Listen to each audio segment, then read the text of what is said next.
Guys, मैं हूँ आपकी अपनी समीरा अजीज सऊदी मीडिया से और मैं चेयरपर्सन हूँ समीरा अजीज ग्रुप ऑफ कंपनीज की। जिस पर भी अल्लाह रब्बुल इज़्ज़त का करम हुआ, अल्लाह ताला ने उसके दिल को इस्लाम की रोशनी से पुर नूर कर दिया। आइए हम एक ऐसी ही शख्सियत से मिलते हैं।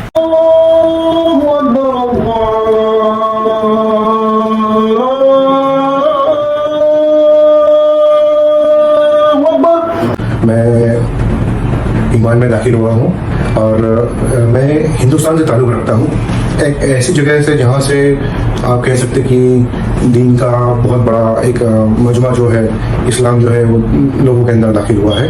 अशहदु अल्ला इलाहा इल्लल्लाह व अशहदु अन्ना मुहम्मद रसूलुल्लाह। मैं गवाही देता हूँ कि अल्लाह के अलावा इबादत के लायक कोई नहीं है और मैं गवाही देता हूँ कि हज़रत मोहम्मद सल्लल्लाहु अलैहि वसल्लम उसके रसूल है। और मैं दीन की खूबसूरती को मैं महसूस करके दीन में, इस्लाम में जो हुज़ूर सल्लल्लाहु अलैहि वसल्लम की जो सीरत है या उनकी बताई हुई जो तबलीग है, तो उससे मैं बड़ा मुतासिर हुआ हूँ। उसकी वजह से मेरे अंदर ऐसी अंदर से वो हुई कि मैं कैसे करके इस्लाम के बारे में और बेहतरी से मैं जान सकूं।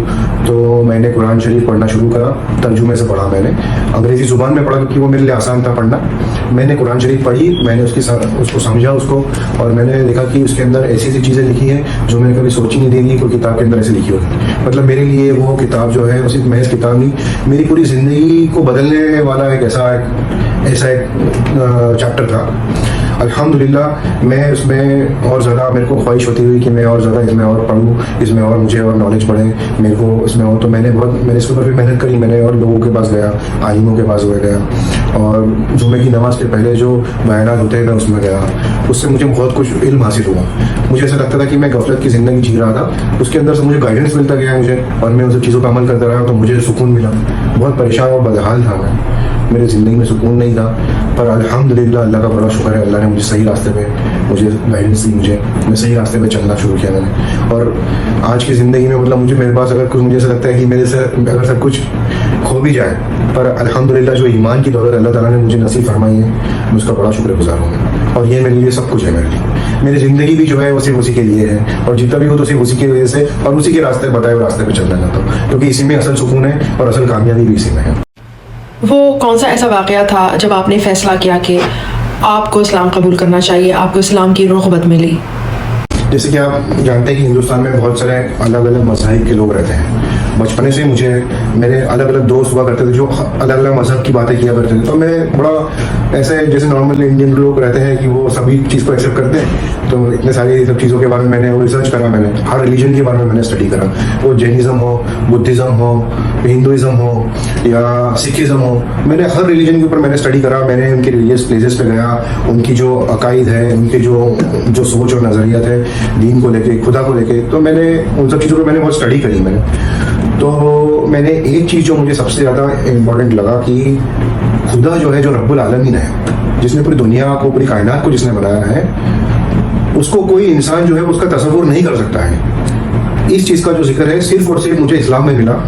जो क्योंकि मैं साइंटिफिकली कोई चीज़ को सोचता हूँ, मैं कोई चीज़ को मैं सोचता हूँ कि आज की दुनिया के हिसाब से सोचूं, तो वो चीज़ बड़ी मुझे मुतासिर हुआ इस बात से कि खुदा जो है उसका कोई रंग रूप या कोई उसका पिक्चर या कुछ भी वो बना नहीं सकता है। और most of the religions if you compare उनके डेप्थ में भी जाएंगे, जैसे कि अगर आप ओल्ड जूस स्क्रिप्चर में जाएंगे या क्रिश्चियनिटी में जाएंगे, तो किसी भी रसूल या कोई भी नबी ने ये डिक्लेयर नहीं करा कि आप मेरी इबादत कीजिए, पर लोगों ने उसके ऑपोजिट किया। उन्होंने उस नबी को ही अपना खुदा बना लिया और उसी को मानने लग गए। और आज इवन ऐसे भी इंसिडेंट है कि लोग जीते जागते लोगों की पूजा करते हैं, उनके पैर धोते हैं, उसका पानी पीते हैं। तो ये चीज़ जो है मुझे कभी अंदर से ऐसा फील ही नहीं हुआ कि कैसे करके हो सकता है। जो रब्बुल कायनात है, जिसने पूरी इतनी सारी मखलूकात बनाई है, कितने अलग अलग टाइप के चिड़िया, कितने सारे पौधे, इतने किस्म के कि लोग इंसान उसका पता ही नहीं चला हुआ है कि क्या क्या है जिसने उसने बनाया है। ज़मीन आसमान तारे, इतने प्लैनेट्स, सब कुछ बनाया है, तो उसका तस्वुर तो कोई कर ही नहीं सकता है।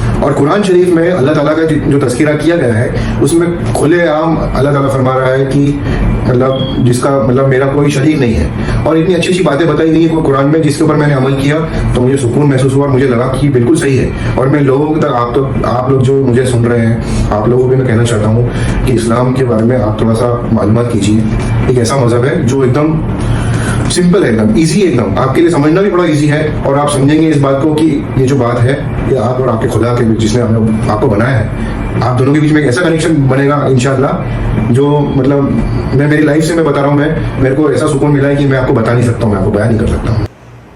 तो फिर आपकी फैमिली का क्या रिस्पांस था जब उन्हें पता चला कि आप इस्लाम की तरफ राग़िब हैं? मैंने उनको बताया उनके इस्लाम के बारे में कि इस्लाम क्या, उसका कॉन्सेप्ट क्या है। हज़रत मोहम्मद सल्लल्लाहु अलैहि वसल्लम ने जो जो चीज़ें तालीमात बताई है उनके बेहतरी के बारे में उनको बताया, मैंने हर चीज़ के हर पहलू के बारे में बताया। पर उनको मेरे से ये है कि आप जो है कि आप सुधर गए इसलिए मेरे को आपसे खुशी है, पर उन्होंने इस्लाम के बारे में अभी तक तो कोई उनका ऐसा कोई वो रुझान नहीं दिखा, पर मेरे लिए कोई ऐसा बदगुमान भी वो उनके दिल में नहीं रखते हैं। तो वो देखते हैं कि मैं एक अच्छा इंसान बना, अल्टीमेटली मैं अच्छा इंसान नहीं रहा हूँ, पर मैं इस्लाम लाने के बाद में मेरे अंदर मेरे बिहेवियर के अंदर चेंजेस देखे उन्होंने, मेरे जो लोगों के साथ में जो मेरे मामलात थे उसके अंदर जो बेहतरी हुई है। फिर मेरे रिश्ते जो मैं लोगों से मैं बड़ा अग्रेसिव हो जाया करता था, जो मेरा नेचर था, पर मैंने सीरत नबी पढ़ा और हुज़ूर रसूल की जो एक मिजाज जो उनका जिस तरीके का था उस चीज़ को मैंने फॉलो करने की कोशिश करी, क्योंकि हमारे लिए रोल मॉडल जो है वो हुज़ूर अकरम सल्लल्लाहु अलैहि वसल्लम ही है। तो उनके जब बताई हुई रास्तों पे मैं चला तो मुझे कामयाबी भी मिली, और मैंने देखा कि लोगों से मेरे मामला भी बड़े अच्छे होते गए, लोग मेरे इज्जत करते थे, क्योंकि मुझे ऐसी इज्जत की कभी ऐसी वो नहीं था कि कोई मुझे इज्जत देगा इस तरीके से, पर अल्लाह का करम है क्योंकि वो रब्बुल इज़्ज़त है, उसकी इज्जत की खजाना में से मुझे भी थोड़ा सा खजाना जो है बख्शा मुझे, और अल्हम्दुलिल्लाह मुझे मतलब लोगों के साथ में बहुत अच्छे मामला हो रहे हैं। और ख़ासकर मैंने मतलब एक चीज़ मैंने जो महसूस करी है कि लोगों के दिल में मेरे लिए कुछ अच्छी बातें आ रही हैं, तो वो मुझे ये महसूस होता है कि सिर्फ और सिर्फ अल्लाह की वजह से ही हो सकता था, क्योंकि अगर मैं अगर अच्छा रहूँगा, मैं अगर अच्छा करूँगा तो मुझे अच्छा मिलेगा। ये कुरान का जो जिस्ट है वो बता रहा है, तो मैंने ऐसा करा और अल्हम्दुलिल्लाह मुझे बड़ा सुकून महसूस हो रहा है मेरा कि मैं इस्लाम में हूँ। और अब आपके बीवी बच्चे कैसा महसूस करते हैं? उनके दिल में नरमी तो है, पर आप जानते हैं कि जैसे कि हमारे मुल्क के हालात हैं, इस तरीके से जो हमारे मुआशरे में जो क्या है कि फैला हुआ है कि इस्लाम की एक नेगेटिव पिक्चर बनी हुई है। इस्लाम को लोग एक बुरी नज़र से देखते हैं और उसको बदनाम करने की कोशिश करते हैं कि इस्लाम जो है वो टेररिज्म से लिंक्ड है, इस्लाम जो है नफरत सिखाता है। पर मैं तुम सभी को ये बोलना चाहता हूँ कि इस्लाम से ज़्यादा नरम दिल और किसी के अंदर हो नहीं सकता, ऐसी तब्दीली आई है। जैसे मतलब अगर आप पढ़ेंगे इस्लाम को, अगर समझेंगे, क्लोजली कुरान शरीफ पढ़ेंगे, हदीसें पढ़ेंगे, स्कॉलर्स को सुनाएंगे, तो आप ये महसूस करेंगे कि इस्लाम कभी भी किसी को नफरत नहीं सिखाता है। इतना अच्छा मज़हब है कि वो बोलता है कि आपका पड़ोसी अगर भूखा हो तो आपके ऊपर ये फ़र्ज़ है कि आप जब तक उसको न खिला तब तक आपको नहीं खाना चाहिए। ये कौन सिखाता है? ये कोई मज़हब नहीं सिखाता, और ये एक ऑब्लिगेशन बना हुआ है जो इस्लाम में लोग कर ही रहे हैं इस चीज़ को। और एक और चीज़ बोलना चाहूँगा मैं कि एक इनकम जो होती है, जैसे कि आप कुछ इनकम कर रहे हैं, अच्छा कमा रहे हैं, उसके अंदर एक सर्टेन परसेंटेज जो है वो ज़कात के तौर पे आपको गरीबों को देना चाहिए। ये कोई मज़हब नहीं बोलता है कि आपको आपकी कमाई में से इतना हिस्सा जो है आपका बनता है, और वो देने से आपको दिली सुकून मिलता है, आपको ज़हनी सुकून मिलता है, जो आपको जो कुरान फॉलो करने से जो मिलता है। ये मतलब ये मज़हब की खूबसूरती है जिसको इस तरीके से बदनाम किया जा रहा है दुनिया में। तो इस्लाम कबूल किए हुए आपको कितने साल हो गए हैं? देखिए, मेरे दिल में इस्लाम का जो था वो मैं करीब 14-15 साल हो गए। मालूमात थी कुछ कम, धीरे धीरे मुश्किल मैंने इसमें मेहनत करी, मैंने इस्लाम के बारे में ज़्यादा से ज़्यादा जानने की कोशिश करी मैंने, और उलमाओं से भी मिला, मैंने उनसे बातचीत भी करी। इसके अलावा मैंने कुरान शरीफ पढ़ी, मैंने बहुत सारे यूट्यूब पे अच्छे स्कॉलर्स हैं इनके लेक्चर सुने, और मुझे उनसे बहुत कुछ जानने को बहुत बड़ा मिला। और मैंने सीरत नबी पढ़ी मैंने, और हुज़ूर सल्लल्लाहु अलैहि वसल्लम की ज़िंदगी के बारे में बहुत कुछ जाना। तो उनकी जो सादगी ज़िंदगी, जिस तरीके से उन्होंने इस्लाम जो है एक हक बात जो उन्होंने मक्के में जहाँ पे 300 बुतों की पूजा हुआ करती थी एक वक्त में, और उस टाइम पे उन्होंने जब दीन इस्लाम बताया कि एक खुदा जिसको ना किसी ने देखा है और ना किसी ने उसका तसव्वुर किया है, उसको मानना है, तो बहुत सारी खिलाफत तो उनके साथ में भी हुई। साहबाओं ने कितनी सारी मुश्किलात झेली, उन्होंने कितनी सारी मुश्किलात झेली, पर अल्हम्दुलिल्लाह अल्लाह का बड़ा एहसान रहा कि इस्लाम जो है मतलब खुशबू की तरफ फैलता गया पूरी दुनिया में। आज आप देखेंगे ऐसे ऐसे मुल्कों में जहाँ पे लोग अफ्रीकी मुल्क जैसे आप बताएं कि वहाँ पे लोग बिल्कुल अनसिविलाइज थे, जिनको कपड़े पहनने का भी सलीका नहीं था, पर इस्लाम ने आज उन्हें इतनी अच्छी अच्छी चीज़ें उन्हें सिखाई उन्हें कि आज उनकी ज़िंदगी में आज मैं देखता हूँ कि हरम शरीफ में ऐसे ऐसे मुल्कों से लोग आते हैं जहाँ पे लोग सोच नहीं सकते कि इस्लाम पहुँचा होता। हरम शरीफ की ज़ियारत की आपने पहली बार, कैसा तजुर्बा था वो? अल्लाह का बड़ा एहसान रहा। मैंने सोचा था बहुत मुश्किल होगा, पर एक अंदर से अल्लाह ताला ने एक जज्बा दिया था कि नहीं, मैं जब हक पे हूँ तो मुझे किस चीज़ का खौफ नहीं। मेरे और मेरे मालिक के बीच में कोई फासला ही नहीं होना चाहिए। ये एक बॉन्डेज था मेरे अंदर, जो अंदर से मैं फील करता हूँ उस चीज़ के बारे में। अल्हम्दुलिल्लाह जो भी हूँ मैं सिर्फ उसी की वजह से हूँ। जद्दा दावा सेंटर आप गए, आपको बतौर मुसलमान शहादा मिला, कैसा तजुर्बा रहा वो? जी वो बड़े अच्छे से पेश आया मेरे साथ, अल्हम्दुलिल्लाह जैसा मैंने सोचा था वैसा ही हुआ बिल्कुल, और अच्छा ही हुआ मेरे साथ में, बड़ा आसानी से हुआ। मैंने ऐसा तस्वीर किया था, मैंने मेरे ख्वाबों में मैं सोचता था कि मैं एक दिन मैं तवाफ करूँगा इंशाल्लाह, एक दिन मैं मतलब मेरा बड़ी ख्वाहिश थी कि मैं हरम के तवाफ करूँगा, मैं काबा शरीफ के तवाफ करूँगा मैं, और मदीने जाऊँगा। और एक और मेरी ख्वाहिश है कि मैं मस्जिद अल-अक्सा भी देखना चाहता हूँ, मैं जेरूसलम जाना चाहता हूँ इंशाल्लाह। मरने के पहले बस एक ख्वाहिश थी, अल्लाह ताला से यही दुआ करता था मैं कि अल्लाह ये इतनी तरीके की बीमारियां आ रही हैं, कोविड आ रहा है, कभी क्या हो रहा है। मुझे खुद को भी एक परेशानी थी, मुझे बीच में भी ट्रिगर हुआ था कि मुझे कैरोटिड ग्लैंड में ब्लॉकेज है मेरे को। तो डॉक्टर मतलब मेरे हाथ से क्या है कि मोबाइल फ़ोन कभी भी हाथ से गिर जाता था। तो बस मेरे को एक ख्वाहिश आती कि मैं मरने के पहले अल्लाह ताला से यही दुआ करता था, अल्लाह बस मरने से पहले मुझे एक बार बस वो उस काबे का दीदार करा दे जो इतने साल से मैं जिसकी तरफ रुक करके नमाज पढ़ता था मैं। अल्लाह ने मेरी सब जो मेरी जायज़ ख्वाहिशात थी, अल्लाह ताला ने इसके अलावा भी मेरी सारी जायज़ ख्वाहिशात जो है वो सब पूरी करी अल्लाह ताला ने। अल्हम्दुलिल्लाह का बड़ा शुक्र एहसान है कि अल्लाह ने आज मुझे जहालियत की ज़िंदगी से एक इंसान बनाया मुझे। खाने काबा पे आपकी पहली नज़र पड़ी तो क्या एहसासात थे आपके? मैं आपको ये बयान नहीं कर सकता हूँ कि जो मैंने देखा, मतलब वो मेरे लिए दुनिया का सबसे बेहतरीन दिन था वो मेरे लिए। जब मेरी नज़र जब खाने काबे की तरफ पड़ी मेरा दिल भरा है। मैं मतलब हैरत में पड़ गया। मैं बता नहीं सकता हूँ आपको मैं कि कितनी खूबसूरत जगह है ये। अगर दुनिया में जन्नत है तो काबा है मेरे लिए। और अल्लाह ताला ने बड़ा एहसान रहा मेरे को कि मैंने ऐसी पाक ज़मीन पे मेरा कदम जो है, ऐसे का पाक ज़मीन पे मेरे कदम पड़े मेरे, उसने उस लायक समझा मुझे गरीब की क्या हैसियत मेरी। आप मस्जिद नबवी भी गए थे? जी अल्हम्दुलिल्लाह। तो कैसा रहा मदीने का सफ़र?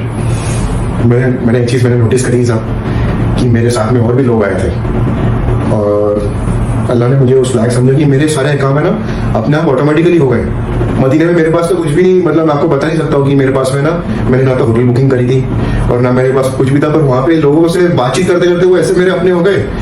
जैसे वहाँ पे अफजल भाई करके थे, वो वैसे इंडिया में शायद वो यहाँ पे ड्राइविंग का काम करते हैं और वो वहाँ पे इलाहाबाद के रहने वाले हैं इंडिया में। तो उनके घर में मैं रुका, उन्होंने बड़े अच्छी तरीके से मेरा इस्तेमाल किया। 2 दिन तो मैं वहीं पे मैंने गुजारा। मैं हरम में ही रहा, मैं मस्जिद नबवी के अंदर ही मैंने वहीं पे मैं नमाज वक्त की नमाज पढ़ा करता था।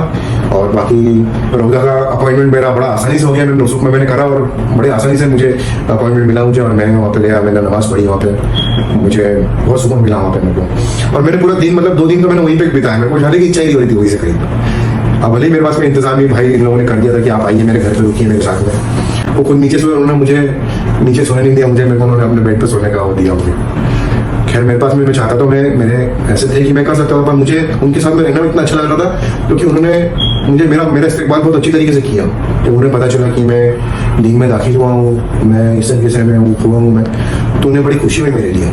तो ये मोहब्बत भी जो है ना, ये इस्लाम की खासियत है कि एक क्योंकि इस्लाम में कुरान शरीफ में अल्लाह ताला फरमाता है कि एक मुसलमान दूसरे मुसलमान का भाई है और बहन है। तो इस ताल्लुकात से जो एक ऐसी ताल्लुकात जो मेरा उनके साथ में कोई ब्लड रिलेशन नहीं है, पर ये जो आपसी मोहब्बत जो है ना, ये मतलब मैं बड़ा मुतासिर हुआ हूँ इस कौम से। मेरे जो कौम के मेरे भाई और बहन हैं, ये मेरा इस तरीके से मेरा इस्तेमाल करते हैं, मतलब जी जान से मेरा वो करते हैं मेरा। तो फिर क्या होटल और क्या वो मतलब कोई मायना नहीं रखता इसके लिए। और कोई पैगाम जो आप देना चाहते हो?